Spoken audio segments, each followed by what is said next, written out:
Everyone wants to feel like they're the best at something, but when that belief turns into taking others for granted, the universe might just teach you a lesson. Understanding that there's always someone better out there is the key to humility. That's what truly makes the strongest person. My name is Mia. I've been married to my husband Thomas for 2 years. When we decided to get married, Thomas mentioned his troublesome sister who might end up being a burden to me. As an only child, I was thrilled at the idea of having a sister, but Thomas's words also made me anxious and curious about what kind of trouble she could be. Now, 2 years into our marriage, I fully understand and have experienced what Thomas meant. I was born into a relatively wealthy family. My father runs a mid-sized trading company and is well-informed and progressive in his thinking. My parents always respected my decisions, providing an environment where I could freely experience and explore my interests. In 2008, during the Lehman Brothers collapse, I was an 11-year-old elementary school student. Intrigued by the significant impact this event had on the world, I became fascinated by how a disruption in the flow of funds could cause such a global panic. This sparked my interest in financial circulation. Recognizing my curiosity and intelligence, my parents had me take an IQ test, and the results were beyond the normal range. Throughout middle and high school, I continued to research finance. In college, I chose a major that allowed me to deepen my understanding. As I learned more, I became eager to apply my knowledge and decided to try day trading. My professor suggested it as a way to experience capital flow firsthand, but warned about careful management to avoid debt. I researched extensively, identifying statistically favorable stocks for day trading. Starting with a modest sum of all the allowance I had saved up, I engaged in buying and selling the same stock within the same day, or starting with the sale and then buying it back before the day ended. This meant results came quickly. My predictions were spot on, and though the increases were modest, my funds grew steadily through this process and gradually increasing my investments. I managed to grow the initial amount by more than 50 times in a year. While the original sum was modest, I wasn't certain how impressive this achievement was on a larger scale. However, that wasn't my primary concern. What mattered most to me was whether the answers I had derived through research were correct. During the university seminar, I met Thomas, a student known for his analytical skills. We often found ourselves in agreement on many topics, which fostered a close bond between us. Following graduation, I had planned to join my father's company, but Thomas pointed out an opportunity at a foreign investment firm on our graduation day.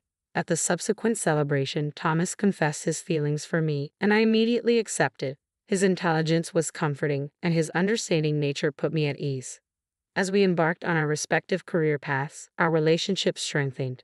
Inspired by the concept of trade at my father's company, I researched foreign companies to gain negotiation advantages and establish a solid foundation for our deals. Meanwhile, Thomas used his analytical prowess to identify profitable investment opportunities, earning high praise within his firm.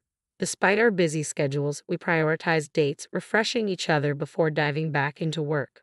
Over 5 years, our careers blossomed and our relationship deepened. We became each other's support system, indispensable in our lives. It felt like the perfect time to take the next step forward.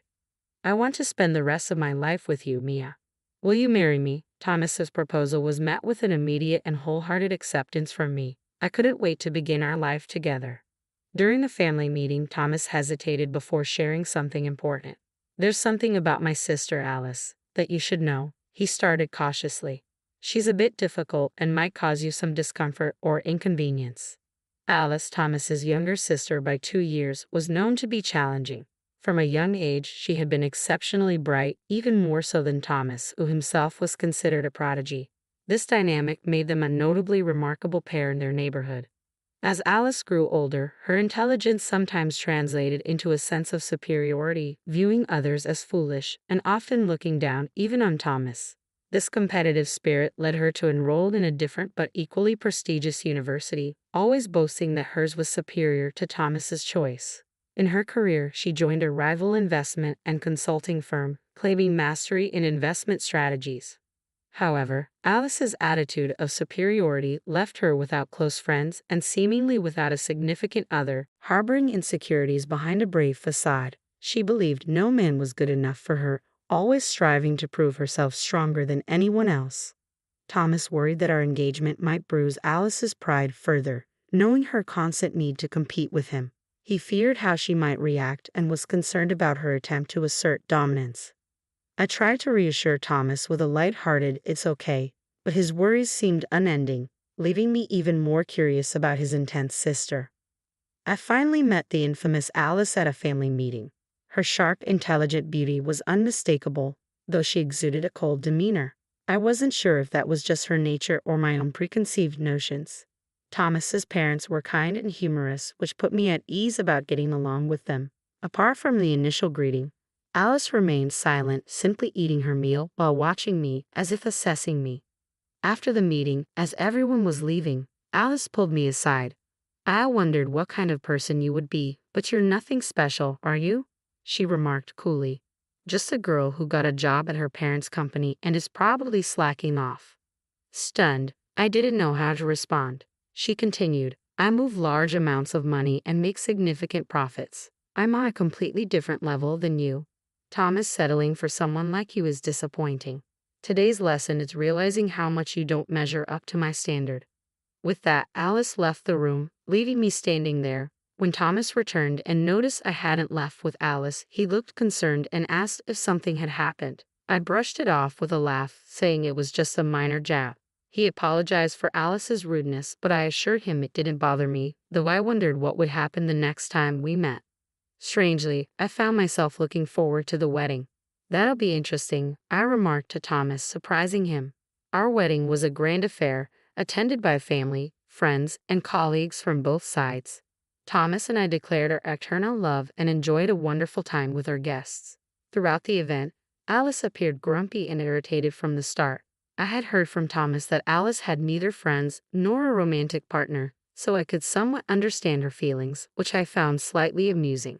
During a break for a wardrobe change, as I waited for the staff to assist me with my wardrobe change, Alice entered without warning. "This happiness of yours is only for today," she remarked coldly. "A plain woman like you won't get the spotlight. After this, you're just going to leech off Thomas' earnings, aren't you? I can't understand how anyone could be satisfied with that. On the other hand, I've climbed up on my own. I'm on a completely different level. I'll find someone even better than Thomas and have an even grander wedding." With that rapid-fire monologue, a self-satisfied Alice left without giving me a chance to respond. The staff walked in just as Alice departed, and I couldn't help but burst into laughter at the timing. I quickly apologized to the puzzled staff and began changing. Alice certainly knew how to keep things interesting. Despite our busy weekdays focused on work, Thomas and I cherished our weekends, making the most of our time together. Since the wedding, I had no contact with Alice. I anticipated seeing her next at Christmas when visiting my in-laws, but an unexpected connection with Alice arose sooner. My father sought external consulting for asset preservation and expansion at his company, and although I offered to handle it, he opted for outside expertise from a specific firm. When I heard the firm's name, it struck a familiar chord, but I couldn't quite place it. At the first meeting with the consulting firm, I was taken aback to see Alice among the representatives. The familiarity dawned on me. This was Alice's firm. Alice seemed equally surprised to see me but quickly composed herself and greeted me professionally. It silently became our agreement to act as if we were meeting for the first time, keeping our sister-in-law relationship a secret from the other team members. When I told Thomas about the encounter at home, he surprised me by saying Alice had already called him. "This is ridiculous. I can't work with her, she was just complaining," he said, suggesting I might want to step away from the project. I found the situation amusing and laughed it off, but I knew I had to remain professional. During the meeting, I pointed out flaws and inadequacies in their proposals, backing my arguments with perfect logic. My counterarguments unsettled them. Alice tried to fight back with past examples and mathematical evidence, but I skillfully exposed their weak points, leaving them silenced. The meeting ended in my favor, with the other team agreeing to prepare a second proposal for the next meeting. As I relaxed with coffee after they left, I received a phone call meant for me. It was Alice. "Today, you might have gotten the better of me, but I won't let it end like this," she declared. "Someone as excellent as me can't be bested by you.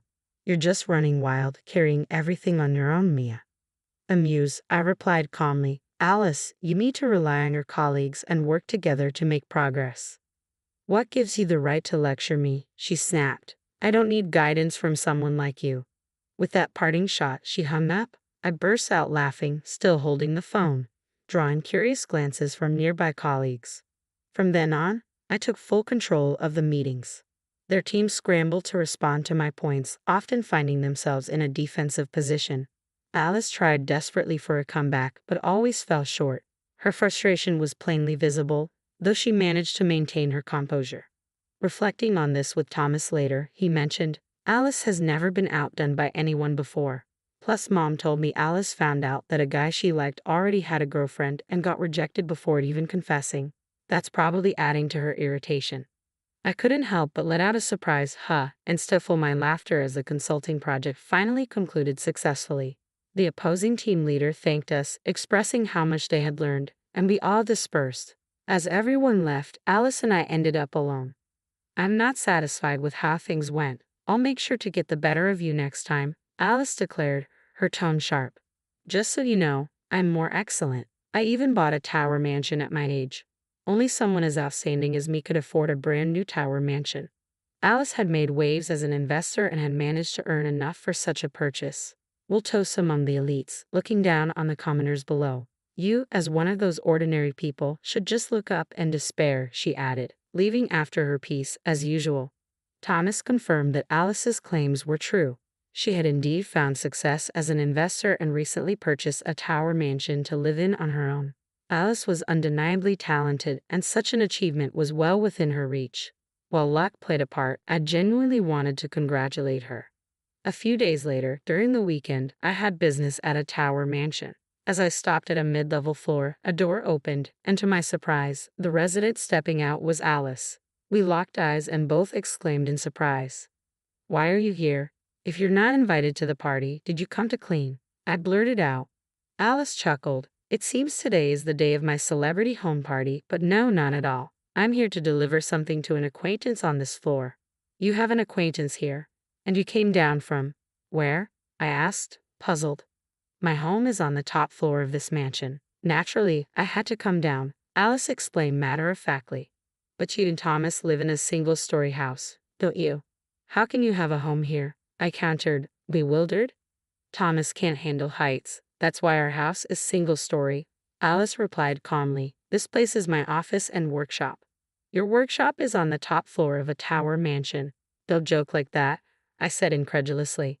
"This whole place is mine," Alice stated firmly. "Why shouldn't I use the top floor?" As we argued loudly in the hallway, a voice behind us interrupted. "Alice, what's going on?" Alice turned and apologized. "Sorry, Senior." The woman who had spoken and three others looked at us with concern. "I apologize for not greeting you downstairs. I was just dealing with—" Alice seemed momentarily at a loss for words. The woman Alice called Senior looked at me, searching her memory, and then exclaimed in surprise, "Aren't you Mrs. Mia, our new external board director starting this month?" Alice was speechless at this unexpected revelation. The senior continued, "She's also known as the investment goddess whom Alice admires." Clearly bewildered, Alice struggled to comprehend what was being said. I had started day trading as a student, gradually progressing to more serious investing. Using my day trading earnings, I learned investment strategies through practice. My analytical and research skills helped me identify companies with growth potential, and I invested wisely. The funds I managed grew rapidly. My father provided me with the freedom to use a piece of land he owned in the city center, where I began building a tower mansion, following the trend of mansion investments. I wanted to understand what it was all about, so this tower mansion is the result of my efforts. Managing a mansion is more challenging than it seems. Income comes from rent, but maintenance costs and taxes are higher than expected. Furthermore, even a few delayed rent payments from tenants can disrupt smooth management. Regarding being called the investment goddess, that seems to be a recent label for me, coined due to my extraordinary success in investments.